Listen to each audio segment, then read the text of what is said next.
On va élever nos pensées vers Dieu notre Père.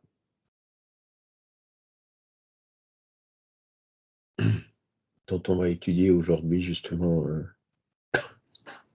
les caractéristiques, la preuve de l'existence. Ce Père infiniment miséricordieux qui nous envoie en permanence des esprits élevés, des guides spirituels pour nous assister, qui ne demande de nous que cet effort d'aller vers eux, de se mettre en meilleure syntonie afin que la télépathie, la transmission de pensée puisse s'effectuer et que nous puissions trouver notre chemin sur notre parcours évolutif. Voilà, nous remercions pour cette occasion d'être réunis aujourd'hui, que cela puisse nous être utile et puisse également être utile pour les esprits qui pourraient se trouver parmi nous ce matin. Voilà. Alors, vous devez tous voir le programme. On est le 25 déjà, hein, le temps passe. Donc, on passe au module 2. On va voir Dieu et puis on va voir donc la première partie qui sont les preuves de l'existence de Dieu. Et la semaine prochaine, on verra la deuxième partie qui sont les attributs de la divinité. D'accord? Alors, Dieu, effectivement, chaque fois que je veux bouger une fenêtre, il y a le bouton arrêter le partage qui se met devant au moment où je clique. Voilà. Dieu, en fait, c'est la question numéro 1 du livre des esprits, quoi. Donc, c'est quand même un point fondamental de la philosophie spirit. L'existence d'un principe organisateur dans l'univers, dans la nature, dans la vie, partout, quoi. On va donc voir aujourd'hui quelles sont les listes et les preuves de l'existence de Dieu, sachant que c'est un sujet qui est à l'ordre du jour, enfin d'actualité, puisque il n'y a pas longtemps, il y a eu un livre dont je vous ai déjà parlé, Dieu, la science, les preuves, qui a été publié à ce sujet. Si je peux vous trouver, voilà.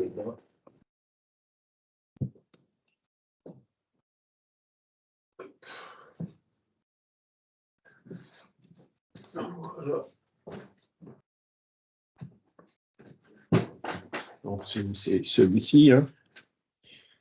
Dieu, la science, les preuves. Les auteurs sont Michel-Yves Bolloré et Olivier Bonassiès, hein, qui sont l'un d'eux, c'est un scientifique de haut niveau, hein, et donc ils ont fait ce livre donc pour montrer, hein, à la lumière de la science actuelle, que le hasard n'explique rien, en fait, hein, ne peut pas expliquer ni l'existence de l'univers, ni, par exemple, l'existence de la vie sur la Terre.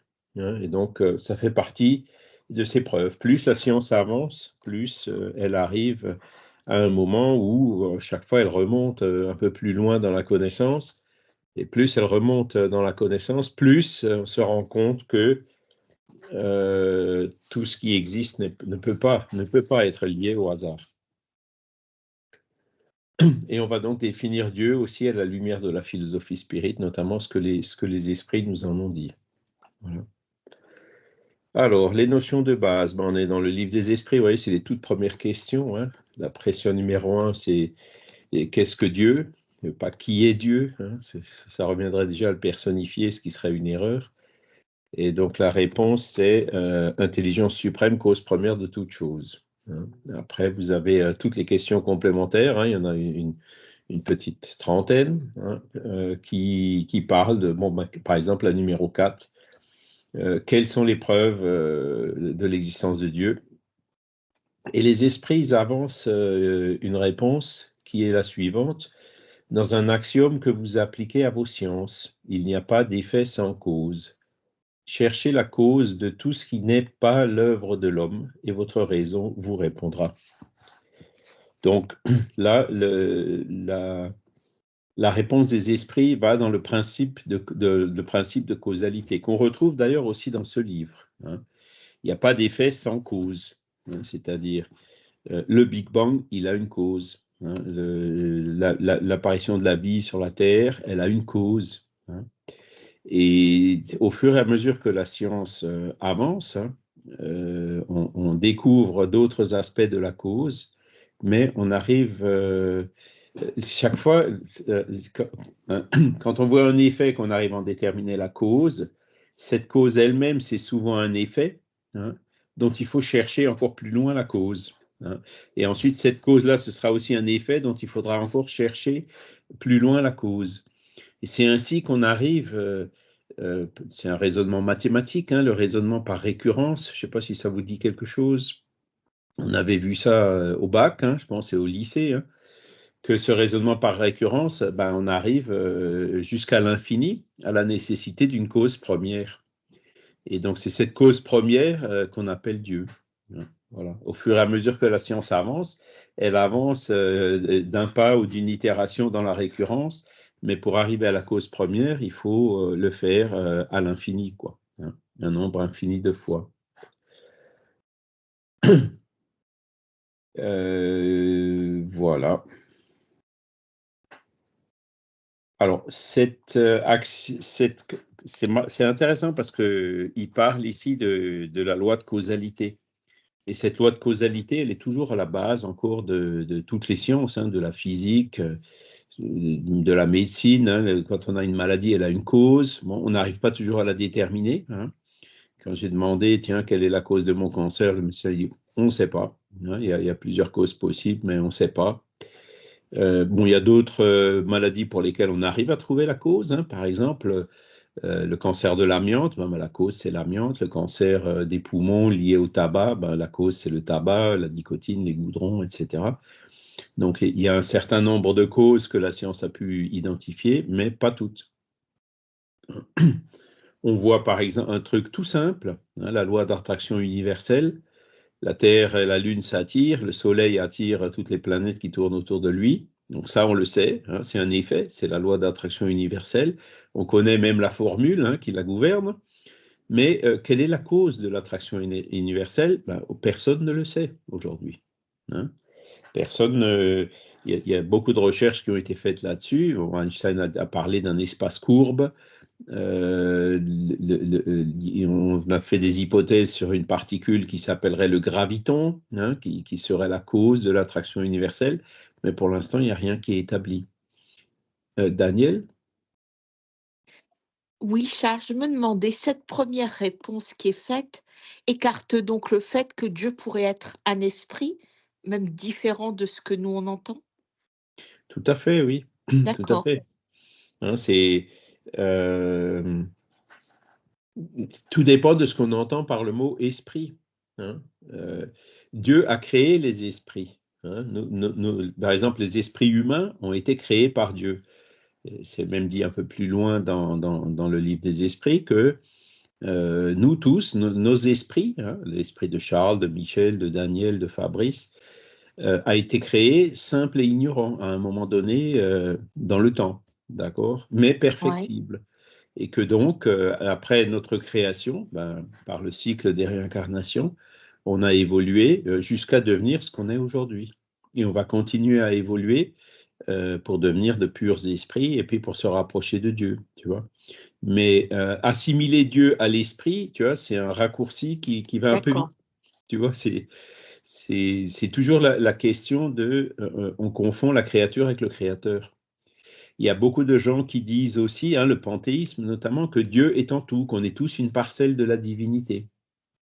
Alors, la notion, elle est démentie par les esprits en disant, on n'est pas une parcelle de la divinité, on est une création de la divinité, c'est pas pareil, hein. Mmh. Le piano, c'est pas une parcelle du pianiste, tu vois, c'est l'outil que le Oui, pianiste utilise pour jouer du piano. Il faut pas confondre l'artiste avec l'outil, il faut pas confondre le créateur avec la créature. d'accord. Et c'est pour ça que là, on est sur des. Alors, si les gens entendent par nous sommes une parcelle de la divinité, le fait qu'on a été créé par la divinité, là, ils ont raison. Mais s'ils entendent que nous, moi-même, hein, par exemple, avec toutes mes imperfections, je suis une parcelle de Dieu, là, il y a un problème de logique. tu vois. C'est parce que D'accord. moi, je suis imparfait, Dieu, il est parfait. Donc, Dieu qui est parfait, moi, étant imparfait, je ne peux pas être une parcelle de Dieu, sinon j'introduirais mon imperfection dans la divinité. Tu vois. Et des raisonnements comme ça, on peut en faire plein qui montrent Ouais. que cette notion de panthéisme, elle n'est pas logique, quoi. Enfin, D'accord, c'est utilisé pour toutes ces questions, créées à la ressemblance de Dieu et oui, à voilà. l'image de Dieu, D'accord, oui. Enfin, perfectible, à l'image de Dieu, créé à l'image de Dieu, on peut comprendre, on a un potentiel d'évolution qui est illimité. Donc, on d'accord, peut évoluer vers la perfection et se rapprocher de la divinité. Tout d'accord, comme en mathématiques, hein, vous vous rappelez au lycée, hein, quand on traçait la courbe d'une fonction, à un moment donné, on trace ce qu'on appelle une asymptote. Hein. Et cette asymptote, ben, la courbe se rapproche de l'asymptote, mais elle ne la croise jamais. Hein. Donc, c'est un peu cette image-là, quoi. Dieu, c'est l'infini. La courbe, elle va toucher l'asymptote à l'infini. Hein. ouais, Dans la réalité, dans un temps donné, quel qu'il soit, aussi grand qu'il soit, elle sera toujours plus proche de l'asymptote, mais elle ne la touchera pas. d'accord. Tu vois? Je pense que ce sont ces images qu'on peut utiliser pour essayer de comprendre ces notions. Voilà. Après, ben dans la Genèse, hein, il y a un chapitre 2, le chapitre 2 de la Genèse, il porte que sur Dieu, que sur la divinité. Hein. Et Kardec nous dit, Dieu ne se montre pas, mais il s'affirme par ses œuvres. Donc on ne peut pas voir Dieu, on ne peut pas le voir directement, on ne peut pas connaître, nous en tout cas, son essence intime, hein, sa nature intrinsèque. On n'a pas l'essence, on n'a pas les capacités pour ça. Hein. Par contre, il Un se peu montre comme pas. notre esprit. Oui. L'esprit en nous ne se montre pas, mais il s'affirme aussi par ses œuvres. Alors, oui, sauf qu'il se montre quand même, oui, en quelque sorte, oui, tu as raison. Ouais. Pas à nos yeux de tous les jours, voilà. On n'arrive pas à le voir, on n'arrive pas à le peser, on n'arrive pas à le photographier. Par contre, ce que tu es en train de me dire, ce que je suis en train de te dire, ça vient de ton esprit et de mon esprit. Hein. On Ouais, reconnaît l'esprit par ses œuvres. d'accord. On essaye d'avoir une conversation intelligente, argumentée. Tu poses une question, je réfléchis, je réponds à ta question, tu réfléchis, tu m'en poses une autre. Eh ben, c'est notre esprit qui fait cette démarche-là. D'accord? Ça ne peut pas être le cerveau, ça ne peut pas être des réactions biochimiques au niveau du cerveau. D'accord? D'accord. Voilà. Alors, le Dieu qui se révèle, s'affirme par ses œuvres. Il y a un livre qui est très bien fait à ce sujet, c'est La Grande Énigme de Léon Denis. Je ne sais pas si vous l'avez déjà lu, mais voilà, il parle de la mer, de la montagne, du soleil, de la nature, de la forêt, etc. Il va vraiment, avec son style poétique, hein, dans un livre qui est un peu, qui est pas très épais d'ailleurs, parler justement de Dieu dans la nature, quoi. Camille Flammarion aussi a écrit un livre, Dieu dans la nature. Hein. Bien avant Léon Denis d'ailleurs. Hein, Dieu dans la nature, c'est un livre qu'il a écrit dans les années encore 1860. Et donc celui-ci, bah, c'est juste une continuation hein, de ces livres-là. Hein. Donc celui-ci, il est vraiment fait à la lumière de la science, de la physique d'aujourd'hui. Hein.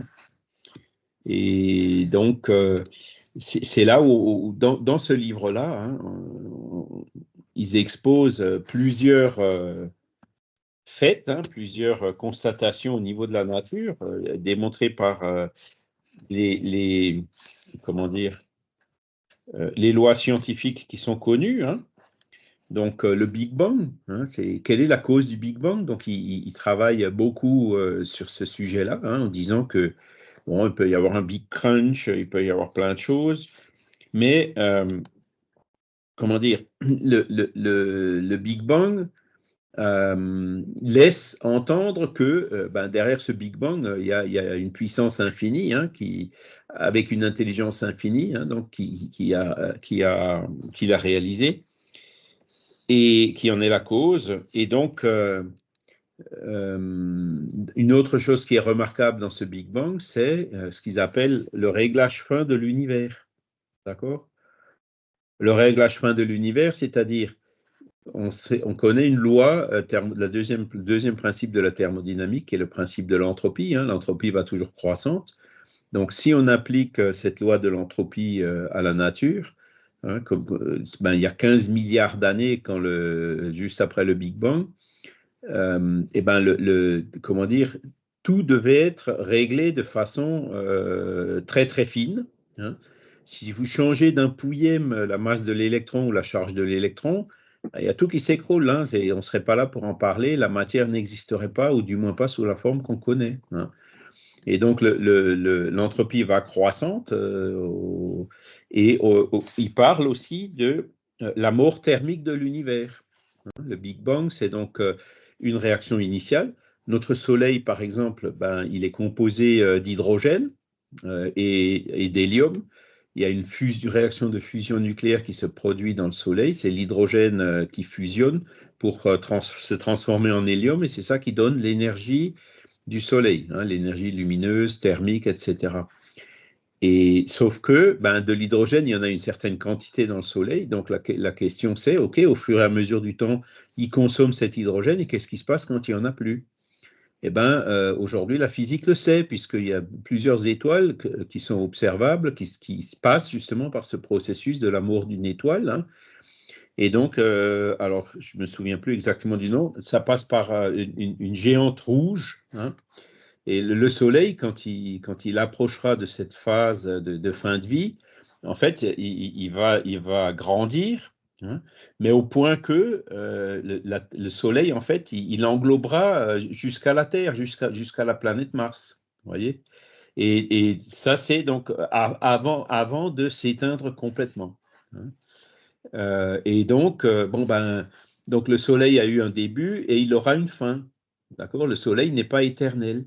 Et donc, ils sont arrivés à la conclusion que l'univers non plus n'est pas éternel. Hein. Il y a le Big Bang qui a apporté toute cette énergie, hein, donc, qui dure. Alors ça se produira dans des milliards d'années. Hein, c'est pas demain la veille. Mais donc, au bout de 20 ou 30 milliards d'années, voilà, si on rajoute encore quelques milliards d'années, normalement, l'univers tel qu'on le connaît, il s'éteindra. Hein, il sera mort. Il n'y aura plus d'activité de fusion puisque tout l'hydrogène aura été transformé en hélium. Donc, il faudra bien quelque part quelque chose pour régénérer toute cette matière. Et donc, voilà. Donc, c'est là où les théories sont quand même pas encore tout à fait au point. Hein. Pour expliquer ce cycle, hein, comment il y a une autre hypothèse, hein, on parle de l'expansion de l'univers. Hein, ça, c'est l'objet de recherche, parce que quand on fait des calculs, l'univers, hein, comme il y a une explosion au départ, il y a une expansion qui se fait. Et donc, cette expansion, si elle est trop lente, ce qui va se passer, c'est qu'à un moment donné, l'expansion s'arrête et puis ça va revenir sous forme d'une compression de l'univers. Hein. Si elle dépasse justement cette vitesse critique, hein, l'expansion, elle s'arrêtera jamais, elle sera indéfinie. Et puis alors, devinez quelle est la vitesse d'expansion de l'univers actuellement? C'est justement sur cette vitesse critique. Donc, la science ne sait pas si un jour ça reviendra ou si ça continuera, l'expansion continuera éternellement. Il y a plein de choses comme ça qui sont passionnantes et qui racontent dans ce livre-là, hein, entre autres, hein, sur toutes ces caractéristiques de l'univers. Tout a été vraiment réglé minutieusement. Il y a eu un réglage fin dès le départ, hein, qui nous permet d'être là aujourd'hui et d'en parler. Voilà. Sinon, la deuxième catégorie de preuves qu'il cite dans ce livre, c'est l'apparition de la vie sur la Terre. D'accord? Et donc, l'apparition de la vie sur la Terre, clairement, aujourd'hui, on sait que la vie est apparue dans des espèces de... Ah, pardon, il y a Vincent qui a levé la main. Non, mais je veux pas tu peux continuer, hein, on écoute, on écoute. Ouais, c'était juste par rapport à bon, là, tu déroules en fait toute notre ignorance en fin de compte, hein, sur le monde qui Oui, nous entoure.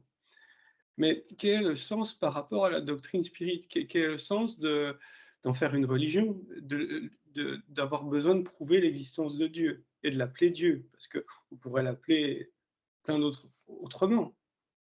On pourrait, ouais. Tu peux l'appeler intelligence suprême, tu peux l'appeler une cause première de Voilà. toute chose, voilà. Mais qu'est-ce que ça apporte dans la doctrine spirit? Qu'est-ce que ça apporte dans la révélation spirit? Bah, c'est quand même un point fondamental, hein, de savoir que on évolue vers quelque chose qui est infini, et infini aussi dans tous ses attributs. C'est ce qu'on verra surtout la fois suivante. Les attributs de Dieu, hein, donc c'est l'immuabilité, comment dire, la bonté infinie, etc. C'est quand même des piliers solides qui nous aident parce qu'il y a de quoi douter. Pourquoi est-ce qu'il y a des athées, hein? Les athées viennent souvent du fait que, pas toujours, hein, mais souvent, si Dieu existait, il ne laisserait pas faire de telles horreurs comme l'Holocauste, comme la guerre, comme autre chose. Et donc, ils ont encore du mal à concilier, si tu veux, ce qu'on observe autour de nous dans un monde qui est encore imparfait comme la Terre, avec cette infinie bonté, cette infinie justice de Dieu, hein. Mais le fait que la philosophie spirit, elle arrive à réconcilier cela, hein, en expliquant notamment les notions de libre arbitre et d'autres, hein, que Dieu reste quand même malgré tout infiniment juste et bon, que l'Holocauste, c'est le mauvais usage du libre arbitre de l'être humain qui a fait qu'il se produise, les guerres pareil, hein. C'est pas Dieu enfin, Dieu, il laisse faire, il nous donne un libre arbitre, et par définition, s'il nous donne ce libre arbitre, on est libre de faire le bien ou le mal. Donc c'est là où on arrive à concilier quand même avec une infinie justice. Et ce qui est fondamental dans la philosophie spirit, c'est que le fait d'acquérir par le raisonnement la certitude qu'il existe donc cette intelligence suprême, cause première de toute chose, qui est infiniment juste et infiniment miséricordieuse, ça nous donne quand même la force et le courage de dire non, le monde est bon, on va y arriver, on évolue vers un monde meilleur, et donc ça te motive pour y arriver. Par contre, l'athée, souvent, il baisse les bras, il se replie sur tout ce qui est matériel, et on voit bien que voilà, ceux qui sont athées sont souvent aussi matérialistes, hein. On voit qu'ils sont à côté de la réalité de notre monde, ils sont à côté de la réalité de l'être humain, de tous ces aspects spirituels. Et Tu es en train donc, de me dire que si on est croyant, on est optimiste, et si on n'est pas croyant, on est pessimiste, en somme. pas, pas forcément aussi, de façon aussi simple. Ce que je dis, si on est croyant, on a un but qu'on poursuit et qui va vers le bien, tu vois. Et si tu n'es pas croyant, tu n'as pas forcément ce but, ou tu as des buts qui sont plus du court terme, ou des buts qui sont du matériel que de toute façon tu laisseras le jour où tu mourras, tu vois. C'est ça la grande différence, hein. Et au-dessus, nous on croit qu'on a une âme, hein, on croit que cette âme survit après la mort, on croit aussi qu'elle évolue, ok, elle évolue vers quoi, mais d'où elle vient cette âme, qui l'a créée, etc. C'est là qu'intervient cette notion de Dieu dans la cohérence de l'ensemble, tu vois. Ouais, Michel? il y a Michel. Oui, moi je pense aussi qu'à propos de la doctrine spirit, c'est vrai que la doctrine spirit, elle est scientifique. Et là, la démonstration de Dieu se base sur des raisonnements scientifiques aussi. Donc c'est en ce sens-là que Dieu fait partie de la philosophie spirit. Il ne peut pas en être autrement. Et il y a peut-être aussi une deuxième raison. Eh bien, c'est l'humilité de reconnaître qu'il y a quelque chose qui a créé et qui nous a créés à nous aussi. Parce que si rien ne nous avait créé, le risque et le danger, eh bien, c'est peut-être l'orgueil d'être supérieur à toute la nature. Le fait de savoir et d'avoir prouvé scientifiquement que Dieu existe, ben, nous, ça nous permet aussi de rester dans une certaine humilité, je pense. Voilà. Et Ben, pour la doctrine spirituelle, je pense que c'est important. la science avance en fait, hein, au fur et à mesure elle découvre des choses, et au fur et à mesure qu'elle découvre des choses, elle arrive sur la nécessité d'un principe organisateur, tu vois. Donc Dieu, en fait, c'est une notion, on peut pratiquement qualifier d'une notion scientifique aujourd'hui. On arrive à sa nécessité par le raisonnement. Prends l'exemple, parce que c'est ce que j'étais en train de vouloir citer, l'apparition de la vie. Hein, donc, ils ont tout un chapitre là-dessus, hein, c'est le chapitre 12. Ils parlent du saut vertigineux de l'inerte au vivant. Et donc là, ils disent bien que aujourd'hui, on sait que la vie, elle est apparue dans des espèces dans des marais, hein, saumâtres, avec où se produisent de façon naturelle des molécules, des molécules qui en fait constituent des fragments de la protéine, de l'ADN, quoi, du premier être vivant. Hein, donc, on a des briques, hein, mais l'ADN, hein, ou la protéine, c'est prendre les briques et construire une molécule, ou prendre des briques et construire une maison, si tu veux faire un parallèle. Donc, le saut de l'inerte au vivant, est-ce que cette construction, est-ce que cette combinaison de ces molécules, elle a pu se faire au hasard? Eh bien, ils ont fait des calculs de probabilité, ils arrivent à 10 puissance, enfin, à des probabilités qui sont nulles, 10 puissance moins 100, quelque chose comme ça, tu vois.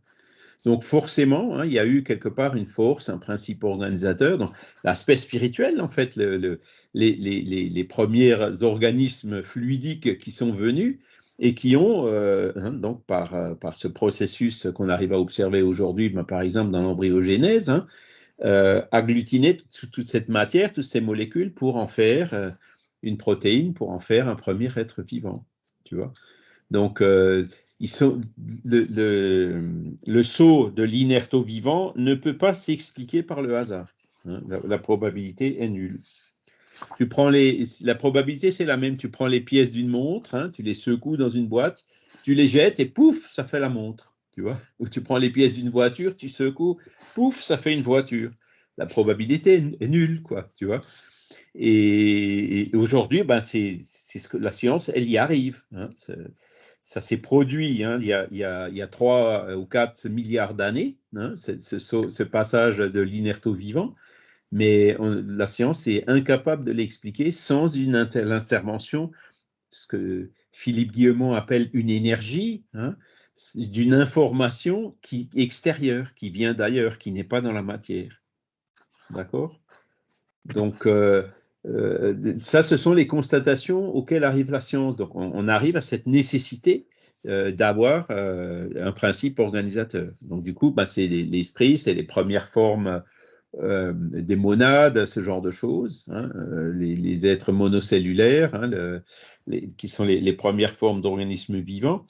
Eh ben, il y avait forcément donc une composante spirituelle qui permettait ça, avec aussi une parcelle de fluide vital pour qu'elle puisse vivre. Et ensuite, ben, se multiplier, se reproduire, etc. Et donc, c'est ce qu'ils appellent le saut vertigineux de l'inerte au vivant. C'est encore un des éléments, hein, qui nous amène, par le raisonnement scientifique, hein, à dire qu'il y a quelque chose en plus que la matière. Hein, donc, il y a un principe organisateur. Voilà. Alors, toujours dans la Genèse, Kardec qui nous dit l'existence de Dieu est donc un fait acquis, non seulement par la révélation, donc c'est les esprits qui sont venus nous dire oui, Dieu existe, hein, donc ils sont venus le dire directement, mais par l'évidence matérielle des faits. Hein, c'est exactement les exemples qu'on vient de donner. Hein. Les peuples les plus sauvages n'ont pas eu de révélation et cependant ils croient instinctivement à l'existence d'une puissance surhumaine. Et après, donc ça c'est aussi un argument historique. Quand tu regardes toutes les tribus, toutes les civilisations primitives dans le monde entier, même isolées, sans aucun contact avec les autres, etc., ils croient tous en une puissance surhumaine. Alors, évidemment, souvent, ça prend la forme du polythéisme, hein, mais ils croient tous, par l'évocation des ancêtres, le pouvoir des sorciers ou des mages ou des chamans ou autres, hein. Donc, ils évoquent des puissances qui sont en dehors de la matière. Et ça, c'est partout dans le monde.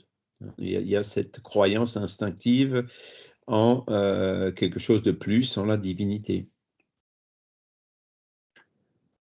D'accord? Voilà. Et donc, la définition que nous donnent les esprits, hein, on l'a déjà donné, on vous l'a déjà dite, c'est intelligence suprême, cause première de toute chose. C'est la réponse à la question numéro 1 qui est qu'est-ce que Dieu? Qu'est-ce que Dieu? Pas qui est Dieu. Qui, c'est pour une personne, donc ça revient à personnifier la divinité. Personnifier la divinité, c'est déjà le rabaisser, c'est déjà une erreur. Hein. Donc, qu'est-ce que Dieu? C'est la bonne question. Voilà. Question numéro 14. Donc, les esprits vont un peu.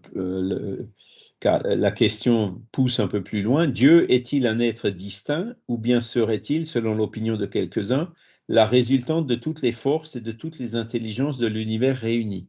Donc, on retrouve là le panthéisme. Hein. La réponse des esprits, ils sont toujours sur la logique. S'il en était ainsi, Dieu ne serait pas, car il serait l'effet et non la cause. Il ne peut être à la fois l'un et l'autre. C'est un raisonnement qui est purement philosophique, hein, rationnel. Une chose ne peut pas être en même temps la cause et l'effet. Il ne peut pas être en même temps la créature et le créateur.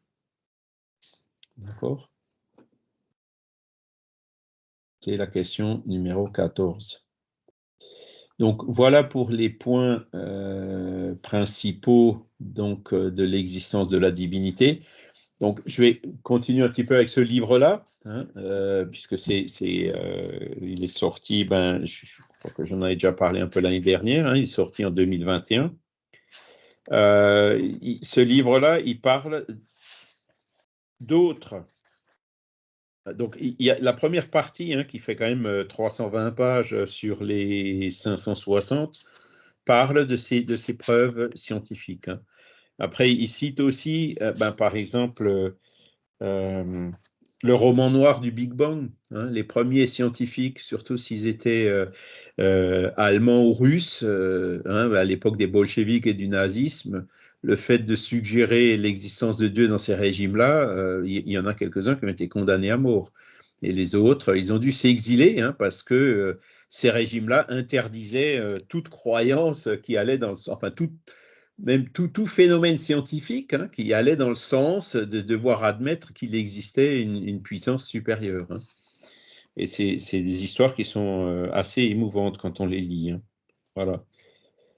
Il parlait aussi des différentes théories alternatives au Big Bang, hein, en montrant que il y en a aucune qui tient vraiment et que tous les éléments scientifiques qu'on a aujourd'hui à notre disposition montrent plutôt vers ce Big Bang, ou même, je dirais, avec James Webb aujourd'hui, montrent vers un ou plusieurs Big Bang hein, qui ont eu lieu à différents moments et différents endroits de l'univers, hein, puisque avec James Webb, on arrive à observer des objets célestes qui sont plus vieux que l'univers. Donc ça suggérerait qu'il y a eu un Big Bang avant, entre guillemets, le nôtre, hein, celui dont la Terre, le Soleil et tout ça sont issus. Vincent? Juste une remarque.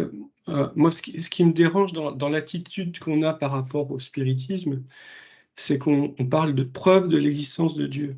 Ça veut dire qu'il y a des gens qui croient, qui s'opposent aux gens qui ne croient pas. Et moi, je préférais qu'on dise, voilà,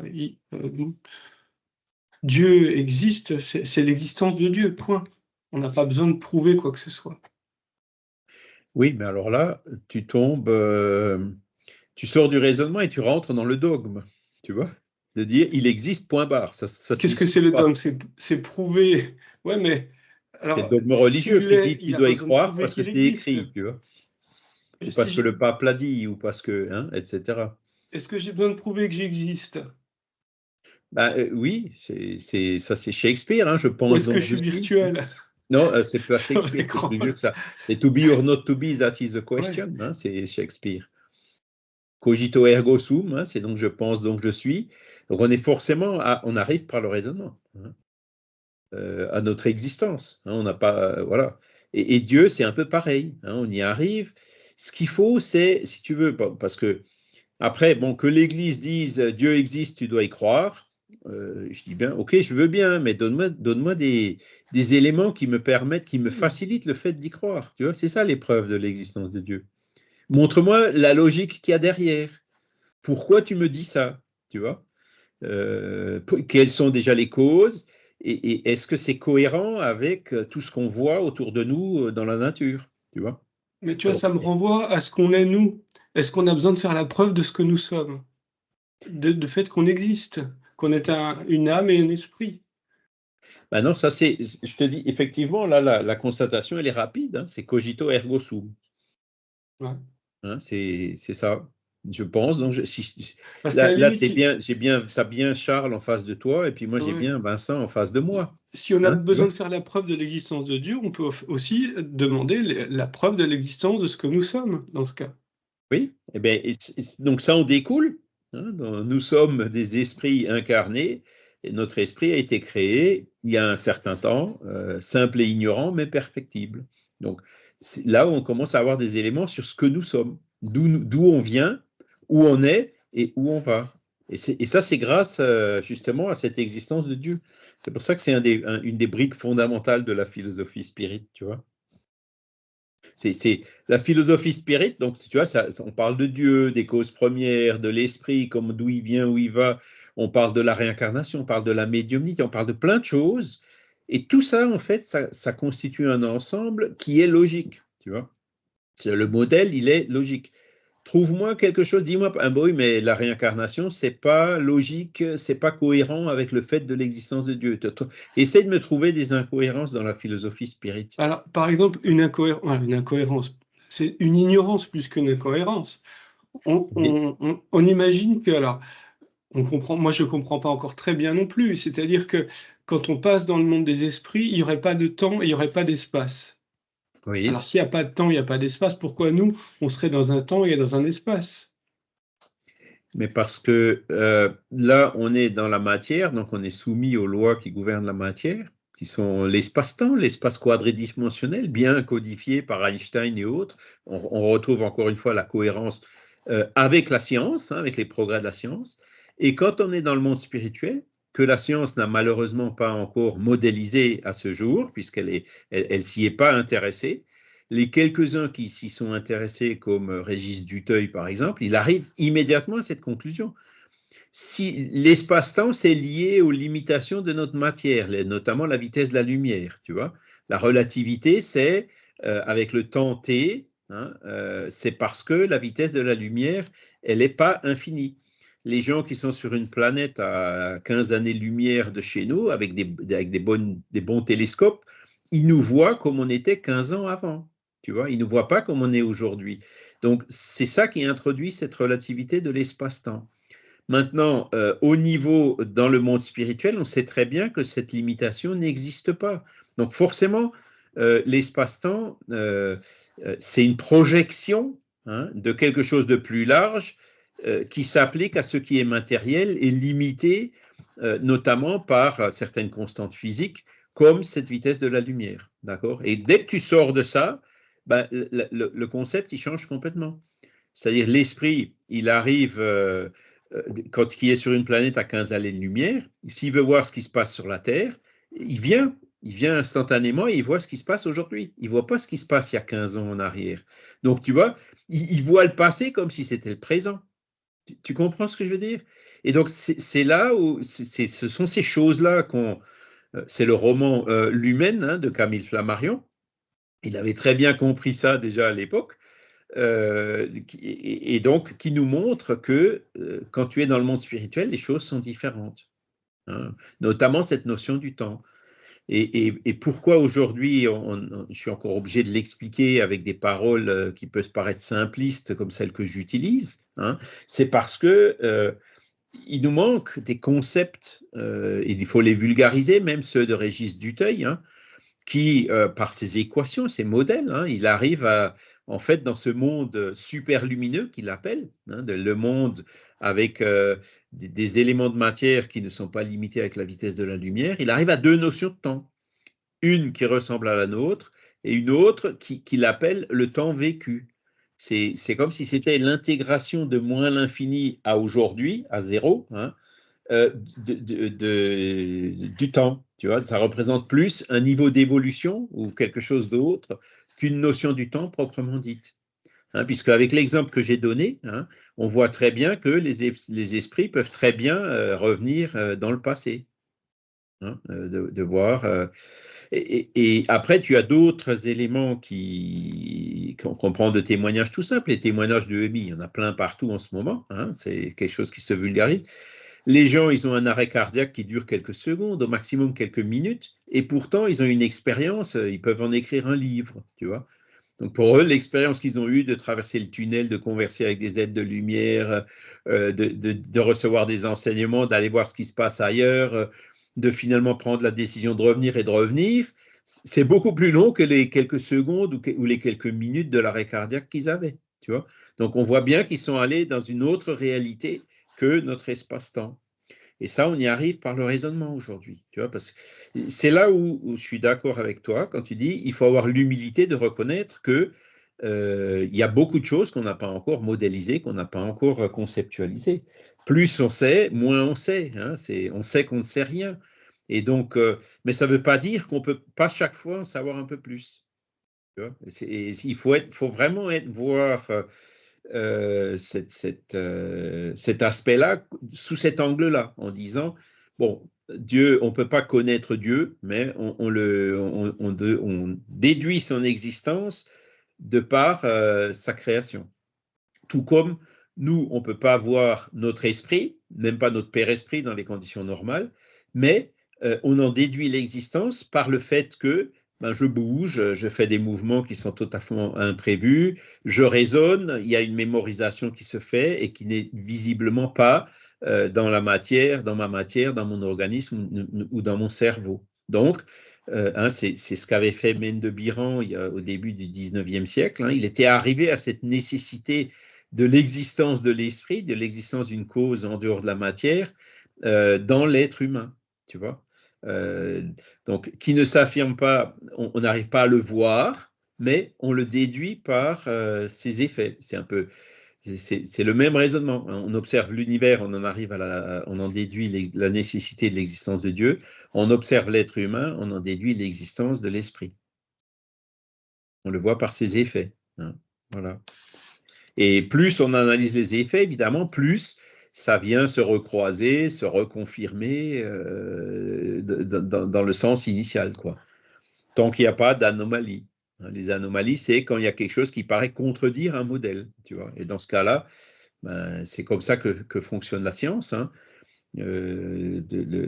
Selon la théorie des révolutions scientifiques, hein, Thomas Kuhn, je pense que vous connaissez un peu, avec le paradigme, hein, les anomalies du paradigme, et ensuite se produit une révolution dans le concept scientifique.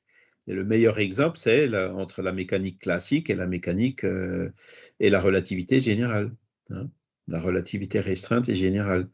Newton, il ajuste, hein, le calculer la période de l'orbite de la Terre autour du Soleil, ça fonctionne, mais celle de Mercure, ça ne va pas, il y a une erreur de quelques minutes. Hein, ils se sont creusés la tête pour essayer de le trouver. Il n'y a que Einstein qui a pu le trouver.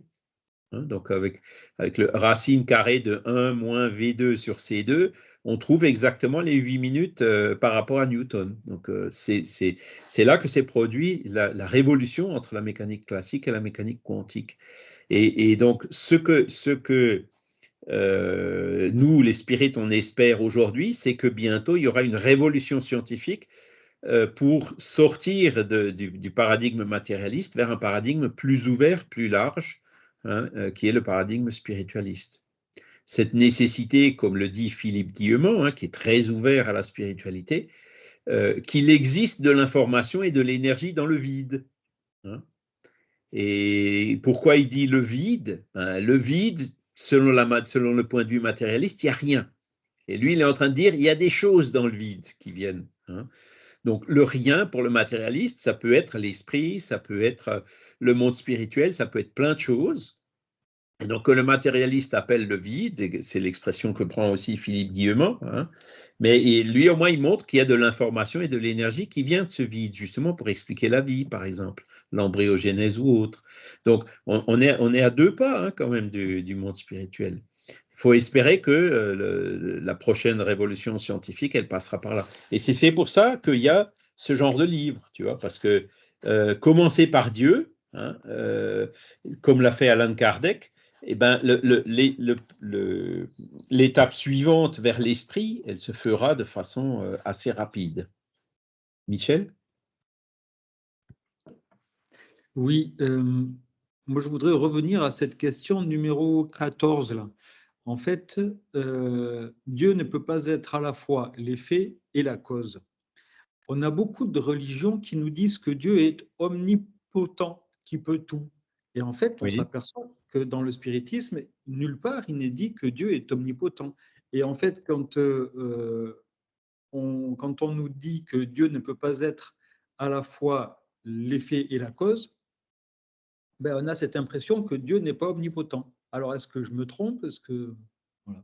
Alors, dans les attributs de Dieu, on le verra la semaine prochaine, il y a aussi la toute-puissance. Hein, l'omnipotence, elle est aussi là. D'accord? Mais la toute-puissance, comment dire, s'explique par, quand on voit l'univers. Hein, c'est-à-dire que Dieu peut tout. Hein. Et c'est là où justement on arrive à une autre notion qui est la deuxième partie de ce livre. Si Dieu est tout-puissant, disent certains, hein, notamment dans les religions traditionnelles, et c'est ce que le spiritisme, lui, dément, eh ben, il peut faire des miracles.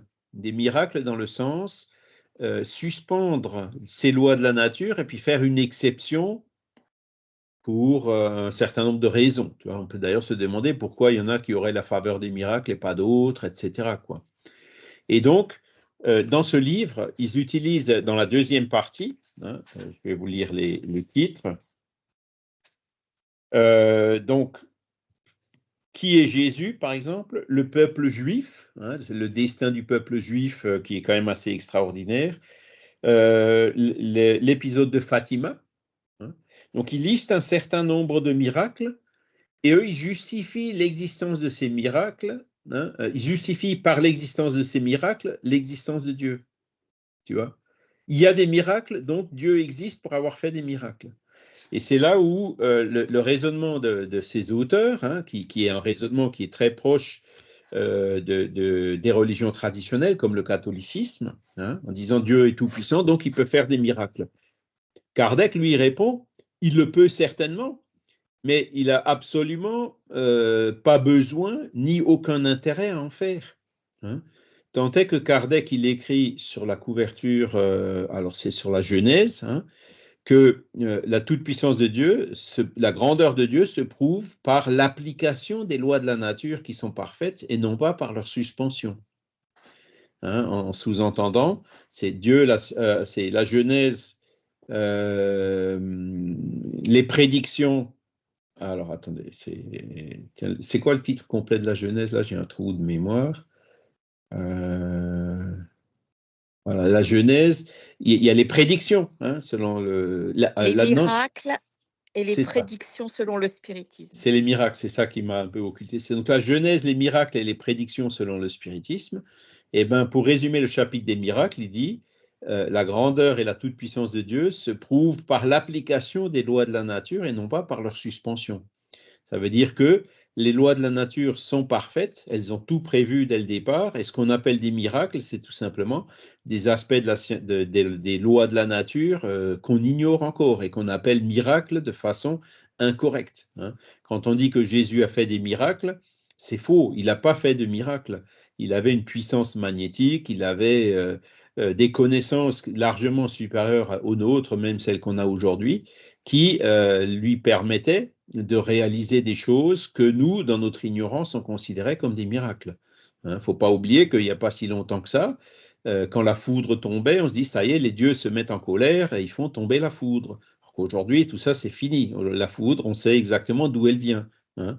Et ben, les miracles de Jésus, le jour où la science s'intéressera un peu mieux au magnétisme, à tous ces fluides non matériels, hein, non pondérables, et leur effet que ces fluides peuvent avoir sur le vivant, eh ben, il y a beaucoup de miracles qui seront aussi expliqués par la connaissance de ces lois, tu vois.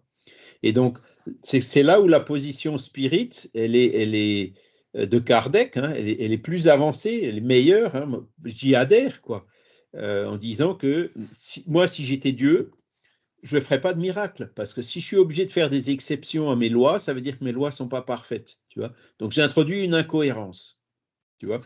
Donc, je suis parfait, donc mes lois sont parfaites, Là, vous me présentez un truc, mais regardez, ma loi le prévoit. Tu vois, si la loi elle est parfaite, il n'y a pas de lacune, la loi prévoit tout. Et donc tout ce que la loi prévoit, même si c'est des choses qui nous surprennent, des choses extraordinaires, hein, qu'on appelle vulgairement des miracles, hein, des choses peu communes, hein, dans ce sens-là, les miracles existent.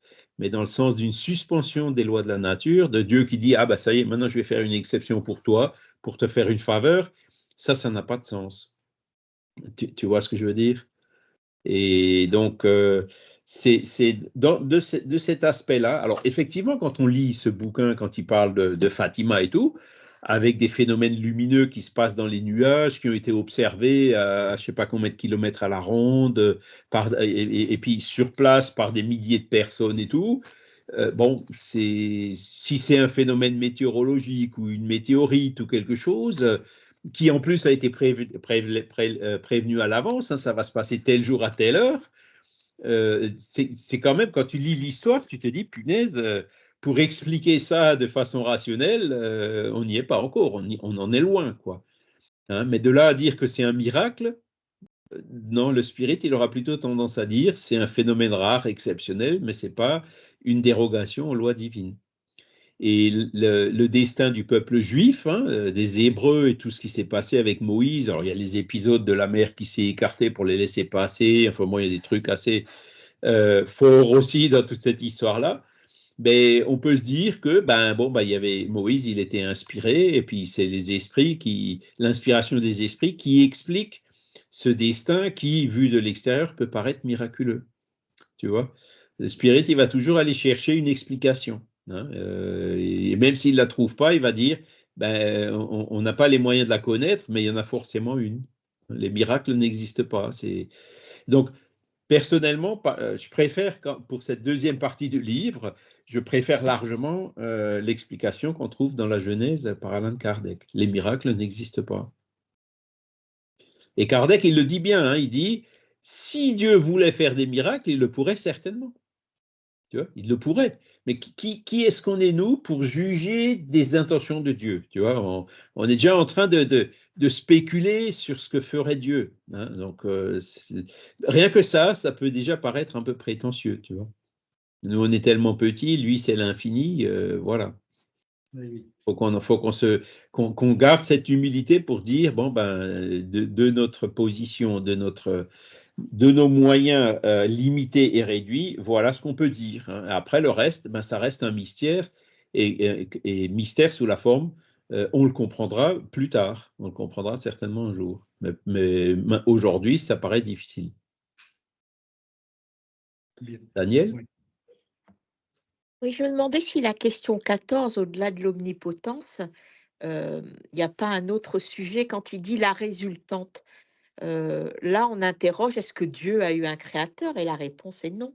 Est-ce qu'il n'y a pas plutôt ça aussi derrière? Il est incréé, ouais, c'est un des autres attributs qu'on verra la semaine prochaine. Hein. Dieu est incréé. Alors, il y en a un qui avait cette position qui est décrite là, c'est les panthéismes, mais c'est aussi Auguste Comte. Hein, je ne sais pas si vous avez vu le positivisme, hein, il est aussi allé dans une sorte de religion, hein, et c'était la religion de la nature. Hein. Donc pour lui, Dieu, la divinité, c'était la nature. Donc c'est typiquement ce panthéisme. Alors, je refais encore une fois le raisonnement dans l'autre sens. Tu as quelqu'un qui est là, qui entend un son de piano. Hein. Il va dire que l'intelligence, c'est, comment dire, il va voir cette intelligence dans le piano, quoi. Alors que le piano, non, l'intelligence, c'est celui qui a conçu la musique. Hein. Et après, tu as un interprète. Hein. Il y a le compositeur, il y a l'interprète, et ensuite, tu as l'instrument de musique pour qu'enfin, ça puisse arriver à nos oreilles. Tu vois? Donc, de dire que le piano ou l'interprète, c'est que le compositeur, c'est la résultante de tout ça, non, le compositeur, il a exprimé quelque chose de pur voilà, qui se matérialise. C'est la création et la créature. Hein. Et quand il dit que le Dieu ne peut pas être l'effet, et il ne peut pas être à la fois la cause et l'effet, parce que si tu admets qu'une chose est à la fois sa cause et son effet, ça veut dire que la chose s'est faite toute seule, que c'est sorti du néant, du hasard, tu vois. Et c'est ça justement que ce livre-là le démontre d'ailleurs bien, hein, que l'apparition de la vie ne peut pas être, ça peut pas sortir d'elle-même, tu vois. Il y a forcément quelque chose d'extérieur qui est venu pour assembler ces briques, pour en faire un édifice cohérent, pour en faire une première protéine ou un premier être vivant monocellulaire. D'accord? C'est un peu complexe, hein, c'est au niveau philosophique. C'est la loi de causalité, hein, tout effet a une cause, hein, tout effet intelligent a une cause intelligente. C'est un axiome qu'on utilise aujourd'hui encore dans la science. Alors, il est un petit peu remis en cause, je pense que j'en ai déjà parlé un peu, notamment au niveau de la notion du temps, hein. Philippe Guillemont, il dit que la cause peut suivre l'effet. C'est ce qu'il appelle la rétrocausalité. Il ne remet pas la causalité en cause, mais il remet le côté séquentiel de dire que la cause précède l'effet, c'est ça qu'il remet en cause. Et donc là, on arrive justement à cette fameuse notion du temps qui est différente en dehors de la matière, en dehors de l'espace-temps. D'accord? Charles, moi je connais Dieu. C'est mon chef de service. Il sait tout Oui. mieux que tout le monde. Il a tout créé, on ne peut pas le remettre en cause. Je connais Dieu. Alors, c'est vrai que quand on parle de Dieu, qu'est-ce que les gens entendent par Dieu? Pour un Nord-Coréen, par exemple, le Dieu, c'est Kim Jong-un. Hein, tu vois, la notion du Dieu pour une peuplade sauvage, elle est forcément différente de celle qu'on peut présenter ici, tu vois. Hein. Donc après, c'est là aussi, il faut chercher à comprendre ce qu'on comprend par Dieu. Hein. Parce que là, on parle de Dieu avec une majuscule, mais il y a aussi Dieu avec une minuscule. Hein. Alors celui-là, ce joueur de football, c'est un Dieu. Hein. Bon, ben voilà, c'est une manière de dire. Hein. C'est chacun, comment dire, il va prendre son idole comme un Dieu, tu vois. C'est vrai que Dieu, c'est un petit peu notre chef de service, quoi, mais il est infiniment bon. Hein, si on part de ce principe-là, hein, je dirais, on se met dans un cercle bénéfique. Et c'est pas un cercle bénéfique hypothétique ou forcé, pas du tout. Non, puisque c'est Là, ce tu cercle exagères un peu bénéfique. quand même. Hein. Il n'est pas Pardon? bénéfique, notre chef de service. Hein. Non, non, non. Parce qu'on se met en harmonie avec les lois de la nature, quoi. Hein, les lois de la nature, c'est les lois divines, c'est la même chose. Et quand on s'arrive à se mettre en harmonie avec ces lois divines, eh ben, comment dire, c'est ce qu'on appelle l'évolution. On est heureux, quoi. Hein, voilà. C'est quelque chose on n'arrive pas à concevoir la nature intrinsèque de Dieu, mais avec tous ces éléments-là, on arrive à en déduire l'existence. Donc, moi, je ne suis pas une parcelle de Dieu, je suis une créature de Dieu. Alors après, il y a des gens qui contournent le truc, on dit oui, mais on a tous en nous une flamme divine. Hein. On a tous en nous une parcelle de... Oui, on a été créé par Dieu avec ce potentiel d'évolution infinie, mais on est une créature. Tu vois? Et Bon, ce que on Kardec... deviendra un Dieu un jour. Est-ce qu'on deviendra Dieu un jour? On deviendra des esprits supérieurs qui sont proches de Dieu. Parce que, regarde ce qu'ont fait les chrétiens. Pour eux, Jésus, c'est Dieu. On est bien d'accord. La Trinité, l'Esprit Saint, c'est Dieu aussi. Ils confondent Jésus, qui est un esprit très évolué, avec l'infini qui est Dieu. Mais le très évolué, c'est pas Dieu. Tu vois? Il est très proche de Dieu. Il parle pour nous comme si c'était Dieu, mais c'est pas Dieu. Dieu, il est encore... L'homme a besoin de s'identifier. Quand tu regardes un film, tu t'identifies au héros. C'est ça. Quand tu fais du spiritisme, tu t'identifies à Dieu. Ouais, les chrétiens s'identifient à Jésus. Ouais, Tu vois, ouais, il voilà. est venu, il était là, donc c'est plus proche de nous, tu vois. Ça a des conséquences sur la psyché de l'être humain quand même. Hein. C'est ça, c'est ça. Ouais. Et puis donc, chez les spirites, bon, on arrive à cette notion de Dieu, mais par le raisonnement, par un raisonnement philosophique, voire même scientifique. D'accord? on arrive à cette nécessité qui a une cause première. Hein, l'effet, il n'y a pas d'effet sans cause, donc chaque effet a une cause. Donc cette cause, c'est elle-même un effet qui a elle-même une cause. Je reviens à mon hein, et donc quand vous prenez ce raisonnement itératif, hein, la limite de la cause quand le nombre d'itérations tend vers l'infini, c'est la cause première. Donc c'est Dieu. Tu vois. C'est pas évident à raisonner sur l'infini. Hein, moi j'ai beaucoup aimé. Alors c'était déjà en prépa hein, après le bac. On avait fait de la géométrie descriptive. Et la géométrie descriptive, c'est une branche des mathématiques de la géométrie qui est assez intéressante parce qu'on raisonne justement sur l'infini. Et le fait d'avoir fait cette géométrie descriptive, ça m'a énormément aidé à concevoir ces notions hein, de raisonner sur quelque chose qui est infini. L'espace, par exemple, à l'infini, ben, c'est un plan. Hein. Une droite, à l'infini, c'est un point. Hein, c'est le point que la droite indique à l'infini. Et en faisant des raisonnements sur le plan de l'infini, ben, on arrive à résoudre des problèmes mathématiques sur notre espace.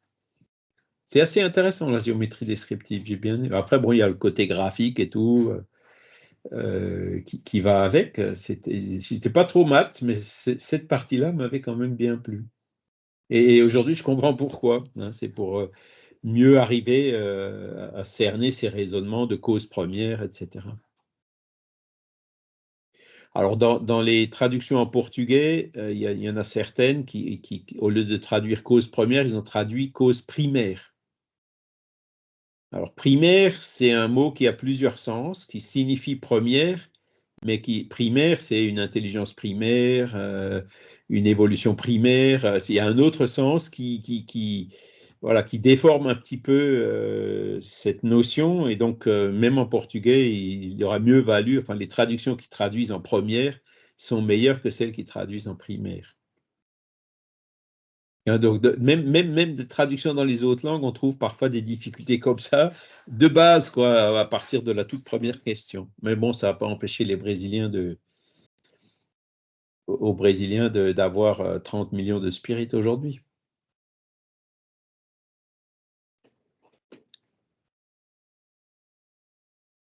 Voilà. Alors après, ben voilà, vous avez le pourquoi de la connaissance de Dieu, il en parle ici, tu vois, par exemple, la connaissance de la vérité sur Dieu, sur le monde et la vie, est ce qu'il y a de plus essentiel, de plus nécessaire, car c'est elle qui nous soutient, nous inspire et nous dirige, même à notre insu. Hein. Le fait, la vision de Dieu, ça nous donne un objectif, tu vois. Moi, j'appellerais ça la curiosité, quoi. Curiosité, si on n'est pas curieux, on ne progresse pas. Si tu n'as pas d'objectif pour l'avenir, effectivement, tu avances au fur et à mesure sans avoir un objectif clair et précis. Le fait d'avoir même Jésus comme objectif, je vais essayer de faire comme Jésus, ben c'est déjà bien, parce qu'on sait que cet objectif-là, il est en ligne avec l'objectif de Dieu qui est à l'infini. Tu vois. Mais ceux, effectivement, les sceptiques, les athées, ben, ils ont peut-être des objectifs du genre je veux une grande maison, je veux des choses matérielles ou des choses comme ça, mais on voit très bien que cet objectif n'est pas durable. Hein. Cet objectif, temporellement, il est limité à cette vie, puisque le jour où la personne qui suit cet objectif mourra, eh ben, il laissera tout ce qui est matériel, tout ce qui était l'objet de son objectif, ça reste ici. Et ça peut être aussi d'autres objectifs. Hein. Ça peut être aussi être aimé et aimer. Ça, c'est déjà un objectif qui monte plus haut. Hein. Donc, un athée qui a cet objectif-là, ça peut être effectivement, parce que il y a des athées et des incroyants qui sont des personnes qui sont très bonnes et bienveillantes, hein, qui ont une intelligence spirituelle élevée, comme on dit aujourd'hui. Hein. Alors que tu as des personnes qui sont religieuses qui ont une intelligence spirituelle très basse.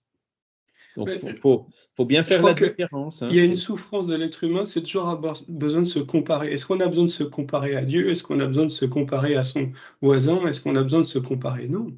Alors, on a progressé pour soi et ça s'arrête là, c'est déjà pas mal. Hein. Mais moi, j'aime bien quand même me comparer à Jésus ou me comparer à des personnes qui sont plus élevées que moi, parce que c'est là où je vois ce qui me manque pour avancer dans cette direction-là. C'est par la comparaison qu'on y arrive. Je crois pas, non. Je crois qu'on a du chemin à faire pour soi, mais on n'a pas à se comparer aux autres. Ça, c'est très mauvais. Je crois que c'est très mauvais pour l'individu de se comparer aux autres. Ça dépend dans quel but tu le fais. Si tu le fais dans un but, par exemple, bon, on peut se comparer par rapport à des personnes qui sont plus évoluées que nous. Donc là, effectivement, si tu le fais dans le but de voir ce qui te manque, ce qu'il faudrait que tu développes en toi pour avancer dans ce sens-là, ben c'est bénéfique, hein. Et on peut aussi se comparer par rapport à ce qui est inférieur à nous, hein. Donc ça, il y a beaucoup de gens que ça rassure, hein, de trouver des gens qui sont plus imparfaits qu'eux, etc. Ça va pas toujours forcément dans le bon sens. La comparaison par rapport à ceux qui sont inférieurs à nous, à ceux qui est inférieur à nous, c'est plutôt dans le sens de la compassion, de dire voilà où je suis passé, et qu'est-ce que je peux faire pour l'aider, pour qu'il puisse avancer comme moi j'ai avancé depuis ce qu'il est encore aujourd'hui, tu vois. Donc, même cette comparaison par rapport à ce qui est inférieur à nous, elle peut aussi se faire dans un but louable et positif. L'intention est louable, on est d'accord. Mais je crois qu'on a aussi, pour progresser spirituellement, à savoir où on était au départ pour soi et vers où on va pour soi. C'est ça. D'où on vient. S'auto-évaluer, ça fait partie des choses qui sont vitales. Et Ouais. il n'y a pas beaucoup de gens qui font de l'auto-évaluation, hein. Pas Ça, c'est trop. le connais-toi toi-même, hein, c'est la question Oui. 919. Et donc, la personne qui n'a pas d'objectif, moi je la compare à une feuille morte en automne qui est ballottée dans les tourbillons du vent. C'est ça, hein, une personne qui n'a pas d'objectif, tu vois. C'est les éléments qui t'emmènent à droite, à gauche, etc., quoi. Alors que le fait de comprendre cette existence des dieux, là oui, ça nous donne un objectif, tu vois. Un objectif qui va nous amener, hein, vers... et le fait que Jésus soit venu, qu'on ait ces missionnaires qui soient arrivés, des Kardec, des Chico Xavier, des Gandhi, des Martin Luther King, il y en a plein, hein, même des Philippe Guillemot, hein, ben, ça nous aide. Ça nous aide, ils viennent nous montrer, nous dévoiler de plus en plus ces notions et qui nous permettent à nous de travailler pour nous mettre en adéquation avec toutes ces lois, hein, qui nous entourent, qui nous gouvernent. La résignation, quoi, dans un certain sens, parce que la révolte, voilà, moi je connais des gens qui se révoltent. Il y a certaines choses qui se passent dans la nature qu'ils ne comprennent pas et qui, à cause de ça, remettent en cause l'existence de Dieu. C'est ce qu'on disait tout à l'heure. Si Dieu existait, il ne laisserait pas l'Holocauste, il ne laisserait pas souffrir les animaux, il ne laisserait pas ci, il ne laisserait pas ça. Donc Dieu n'existe pas. Et c'est là où il y a une erreur dans le raisonnement. Oui. Et ce genre d'attitude te déroute. Au lieu de te rapprocher des lois de la nature, c'est le fait que ces personnes se révoltent. Alors qu'on se révolte quand on voit des choses négatives, c'est normal, hein, mais le pas suivant qui consiste à dire Dieu n'existe pas, ou Dieu, il n'est pas infiniment juste et bon, c'est là où il y a une erreur de raisonnement.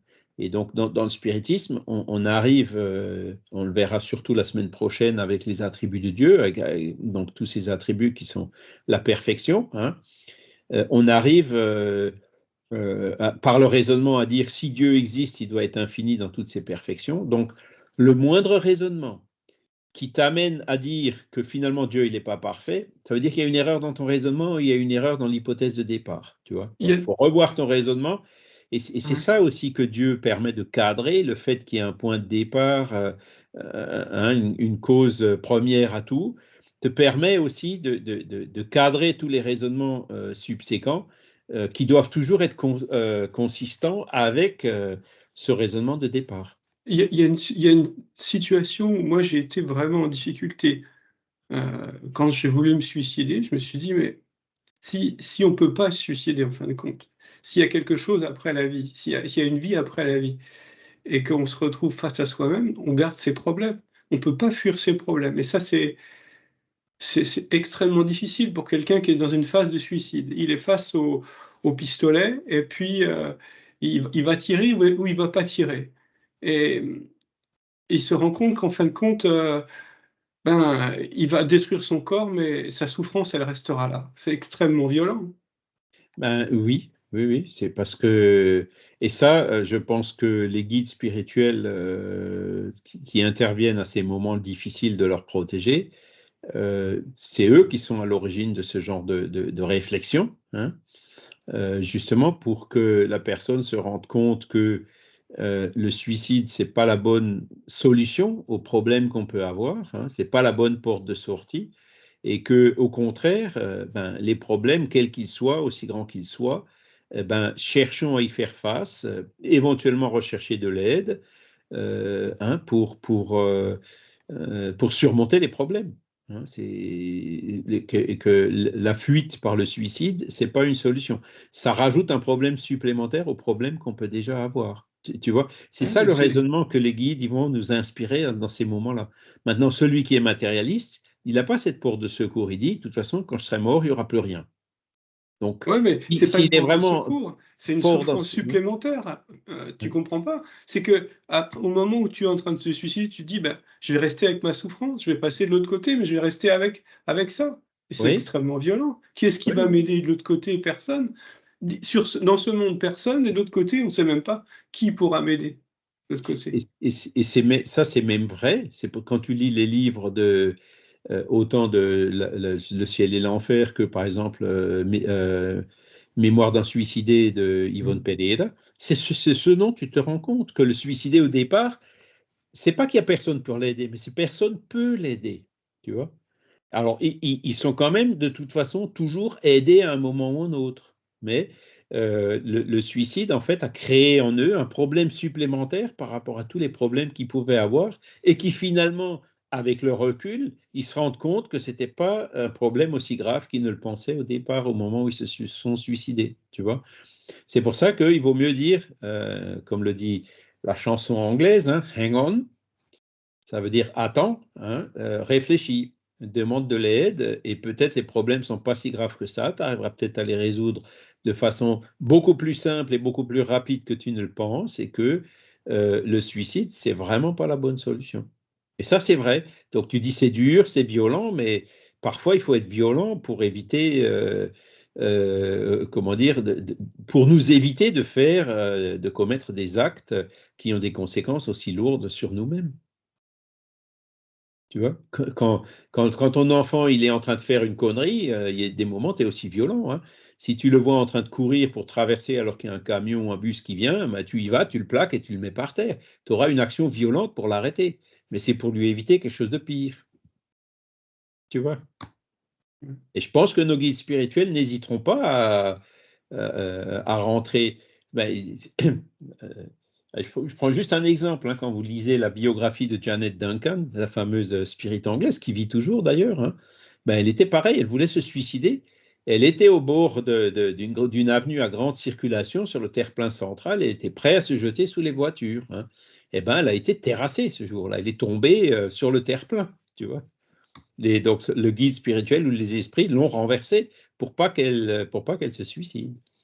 Ils ont eu une action un peu comme le parent qui voit son enfant et qui arrive à le choper au dernier moment. Il préférera le faire tomber par terre violemment que de le laisser passer sous les voitures. Ou il le tue. Ça s'appelle un parricide. Ouais, enfin, non, l'inverse. Infanticide. Ah non, féticide, ouais, pardon, ouais, l'inverse. Mais bon, c'est... Non, enfin, après tout, c'est toujours pareil, ça dépend de l'intention. Hein, s'il le tue involontairement pour avoir essayé de le sauver, c'est... Voilà.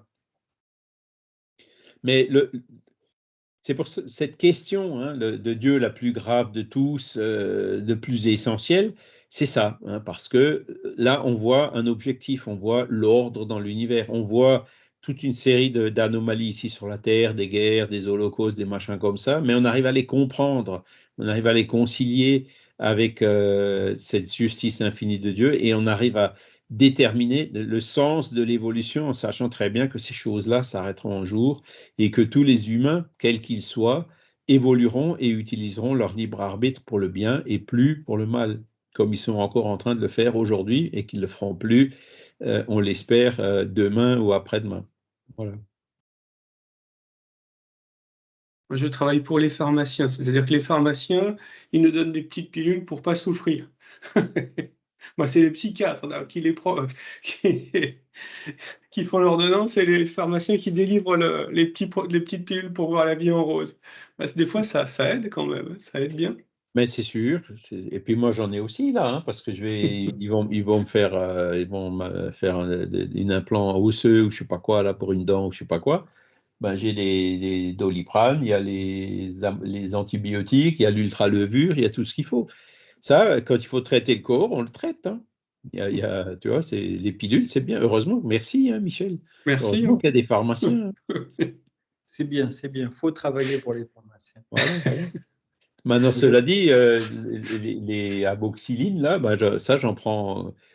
Ça doit bien faire 2 ans que j'en ai pas pris. Hein, voilà. Et puis, c'est tant mieux, quoi. Donc, il faut toujours trouver le juste milieu, quoi.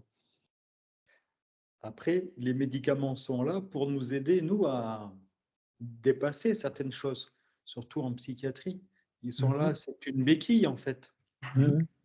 Et le but, après, c'est d'arriver à dépasser ce besoin de médicaments. Ben, justement, c'est ça, par la réflexion sur soi-même et par des pratiques aussi, pourquoi pas, de relaxation, détente ou sophrologie, enfin voilà. Qui feront que tu restes en bonne santé, quoi. Ouais. Et de cette implantation osseuse, ben, l'os, il grandira, les médicaments vont aider, mais c'est mon père-esprit, c'est mon fluide vital qui va faire croître l'os. Hein. C'est ça. Hein. Ils mettent toutes les conditions favorables, hein, au niveau mais ensuite, l'os, il grandira grâce à moi. Hein. Donc, si j'y crois, si j'y mets du positif dedans, ben il y a beaucoup plus de chances que ça se produise comme il faut que si j'y crois pas ou si je fais rien. Voilà. Ah, c'est une belle question, Dieu. Hein, voilà. Vous lirez quand même le résumé. Hein. Chaque religion explique Dieu à sa manière. Donc voilà. Alors que là, c'est une manière neutre. Hein, l'explication spirite, elle est neutre et universelle. C'est comme les lois morales. Hein. La loi de causalité. Ah, vous voyez, la grande énigme. Hein, est souvent citée, hein, la grande énigme. C'est un beau livre aussi, je vous conseille. Ça se lit super bien. C'est rapide, il raconte des belles choses de la forêt, de la montagne, de la mer et tout. C'est un livre qui est vraiment magnifique. Voilà. Livre des esprits, Genèse.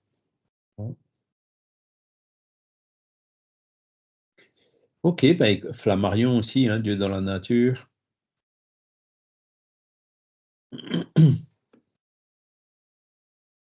Voilà.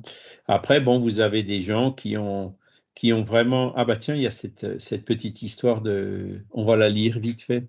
Si on va prendre encore, ça dure 5 minutes. Et c'est vraiment une belle histoire. L'existence de Dieu. Hein.